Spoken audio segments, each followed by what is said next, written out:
So you're jumping into Godtear. You're checking out the awesome miniatures, the dynamic rules, the amazing narrative, literally drinking the salty godlike tears of the gods. Where's the terrain? You're like, okay, we've got the literal god tiers. Where's the terrain? We're playing a skirmish-based terrain, and there's no terrain in the game. How does that work out? So when I jumped into Godtear, the mechanics, the miniatures, all this captured my enthusiasm. It is a fantastic skirmish-based game. But being a wargamer, playing a lot of classic skirmish-based games, mostly Games Workshop varieties, terrain is vital. Terrain is important. When you have a small model count, terrain is the absolute tactica. I mean, we might be fighting over terrain, but whatever the mission objectives are, the ability to block line of sight, the ability to grab cover, the ability to mass your models behind something and then surge around. Not to mention modifiers like if I'm being shot at or if I've got magicka blasting me and I'm in terrain, maybe I get a +1 save or a cover save or an armor save or just some sort of concealment. I mean, that's kind of Wargaming Tactica 101, Skirmish Tactica 101. Godtear, there is no terrain.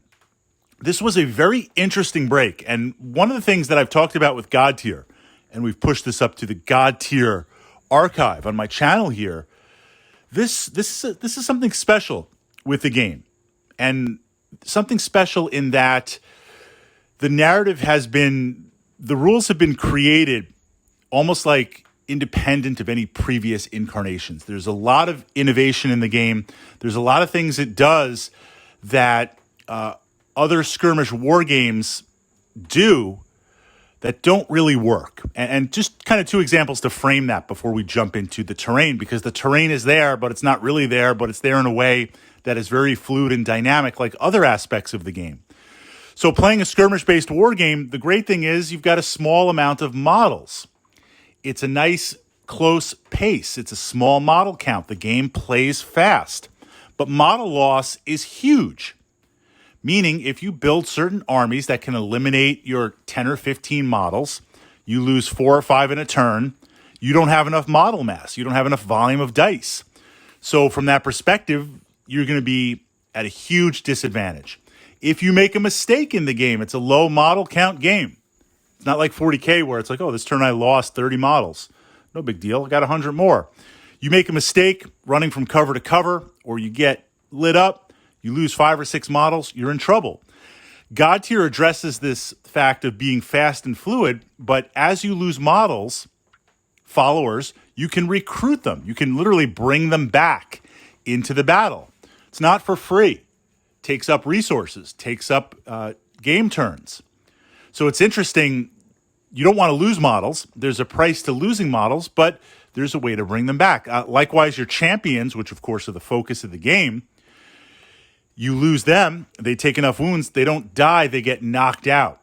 You can bring them back up into the game, but it costs resources to do that. So that was really interesting in that the game creates these very powerful, dynamic, colorful, and interesting champions, leaders of these warbands, which, being a traditional wargamer, you'd say, okay, the easiest way to exploit that, gang up dice, take it out, the model's removed out of the game. Well, it's not removed out of the game. It can kind of res and come back up. So that's one interesting, innovative aspect. Another innovative aspect is it has combined two important parts of wargaming to complement each other. So on the one hand, we have certain skirmish-based war games that are completely dice-based. And it's no secret, if you've been following my channel, I love dice-based war games. I do. Because taking the dice, rolling the dice, laughing at the dice, crying at the dice, throwing the dice across the room, all that type of stuff. The dice simulating the fog of war. It's kind of neat. I like to roll the dice and see what happens. Godtear, you have the dice. You roll them. You see what happens. And of course, different layers of dice, different pools of dice, depending on the models attacking and their abilities and what they're doing, and range and ability. It's pretty familiar like other war games. But there are some people that say, the dice, no, it's too much. We want to control everything. We want to play Euro, just cards, right? I control everything. Here's what happens. Well, Godtear kind of has that too. You can control the dice with cards. The cards have different stats and different abilities for the different warbands, both the followers and the champions. At different phases of the game, you activate different powers in different parts of the card. You have full control over that. And a further layer means you can use certain abilities and actions to change the dice, to manipulate the dice, both on your side and the opponent's side. So you can increase your attacks. You can increase your damage. You can decrease your opponent's attacks. You can decrease their movement. You can decrease their armor. Not permanently, just for that moment. But this is interesting where they've captured a unique synergy of, we've got the fun of rolling dice and seeing what happens, but you're not at the complete mercy of the dice because you're going to have some abilities to influence it, to control it, to modify it. So I frame that two awesome innovations. And the game's got a lot of other innovations. So we jump into terrain. The terrain question. And this is very dynamic and very, very interesting with how they've implemented it, pulling it into the narrative. So there's this idea of objective markers, literally Godtears, piles of these magical crystals that have fallen from the sky that your warbands are fighting over, right? A smashed and fallen world you're fighting over. At the beginning of the scenario that you're playing, these tiers are placed at different points on the map. They are terrain in that your champions, so they radiate literally godlike power. Your champions of the warbands can move through and over these Godtears. And of course, they plant banners and you get points and different tactica from that perspective. Based on what they radiate, followers, for the most part, cannot cross or enter the Godtear objective markers. Some, of course, can, and there's different rules. Some can, of course, fly over. There's always some warbands that are going to break the rules a little bit, but at a price or a cost. But for the most part, that's how it interacts. So what you see right away is interesting terrain tactica where some can enter and move through and over or occupy, and some can't. So that's going to change how you utilize your warbands and how you play different things. Interesting. Now, the terrain is dynamic, and this is what I really enjoy about the game. A lot of war games, the terrain and the objectives are static. There are some damage rules. You can kind of blow things up, right? But for the most part, they're static. The interaction in Godtear with these tiers, depending on the mission, at the end of every round, you will place potentially more Godtears. You will take some tiers off the table. You will move some tiers. And when you place the Godtears, they have to connect or place, a hex or two over. So it's shifting. It's like the terrain is shifting. And again, this idea that certain units can move through it, over it, certain units can occupy, certain units can't. So the battlefield is ever shifting. It's terrain in that when it changes at the end of every turn, you're using it tactically real time for area denial, for to box units in, to cut certain units off, to take advantage of certain abilities. Literally turn by turn, it's changing and you're thinking about it.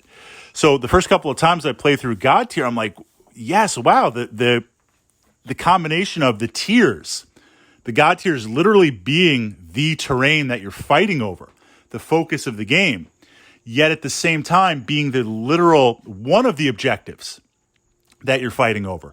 What's interesting about Godtear is there are multiple ways to, and this plays into the terrain and into the tiers, there are multiple ways to win the skirmish, to win the battle. What we see in traditional skirmish-based games, where you can build certain lists that say, we see this with 40K skirmish through the years. Okay, you've got the mission, whatever the mission is, doesn't matter. I'm going to build my warband just to blow you off the table, and I'm going to win by default from that. Other armies, other warbands, other skirmish teams might not be able to counter certain builds. So what you see in many traditional skirmish-based games are tiers of warbands or factions that just, you're like, I can't play it. It's unplayable.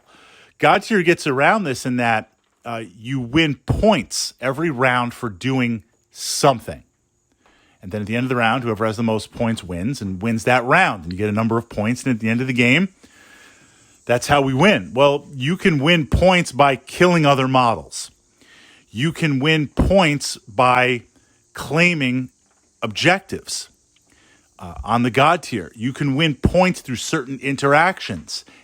Killing is important. I mean, it's a combat-based game. Removing models is important. But how you do that, in addition to fighting over the physical Godtears as objectives to gain them, there's a lot of fluidity going on. And of course, the warbands themselves all have powers and different abilities and a lot of flavor and character to them. The last interesting piece, you've got these tiers. They change, they mutate, they grow, they shrink, they move around. There are also, with some warbands and certain abilities, that can generate tiers or also move and manipulate tiers. So even with what's set in the game and is ever changing, you can have a warband strategy that utilizes this. One of the warbands, Shale, he has a construct, and it's literally, in the narrative, this construct is created out of Godtears. When it's destroyed, it becomes a pile of tears. Now that's in play. That's in the game. So if the game, you create that pile of Godtears, the end of the turn, remove tiers, you can potentially remove that tile. Add to tiers, add to tiles. Well, now that's active on the table. So imagine, we've got a pile of Godtears in the center, and now you create a new pile on the back objective. That's now active. You could start stacking and adding stuff there and have a warband hanging out there just kind of farming points if you want to do that. There's multiple layers of strategies. Likewise, there's ways based on a warband to physically move one of the objective tiers. So you could have your opponent can make this nice little tier wall where the champions can move over and through because they're just radiated with godlike power. And you can block off followers. And some of the followers that are more close combat based literally try to area denial. So there could be this massive, this is one of the build synergies that I'll often use. Selecting warbands, side note for a second. The game is fantastic because you have multiple warbands. There are no factions, so anyone can play any warband. So right away, it's not like, well, if I buy this warband, it's only this faction, and then if I play this faction, I can't utilize it. Everybody can align with everybody because they all have their own agenda for their quest for godlike power. So all of the warbands that you buy, you're going to get maximum play out of. I really like that. There's no models that are not going to be in play. Second to this is you can play the game with one warband each. Plays very, very fast. You can play it with 2 warbands or 3 warbands for the players. Of course, the more you play, the bigger the game gets, but it's still very manageable. But it's interesting because 3 warbands, they can affect each other. They have synergy. They play with different things. And the game scales really, really nice, breaking the rules. On a side note, one of my, this is what I also really enjoy about the game. One of my rules for board games and role-playing games is everyone has a seat at the table. It's Tactica for me. I want to win, absolutely. But it's also about rolling dice, having fun, creating memories, and making new friends. So maybe you step in and you want to play some Zombicide or you want to play a board game. Sit down, let's do it. I love big games. In terms of war games, I like multiple player war games, like maybe 2 players on each side. It's a lot of fun. We can talk, we can taunt, we can make some decisions and have that interaction. Certain games scale better than others, even when they're not intended. Godtear we've been able to play. The biggest game was 6 players on each side, each controlling a warband. We had I have a custom hex map, and we just basically double the objectives because it's 3 and 3. We tend to double based on that. The game is completely playable.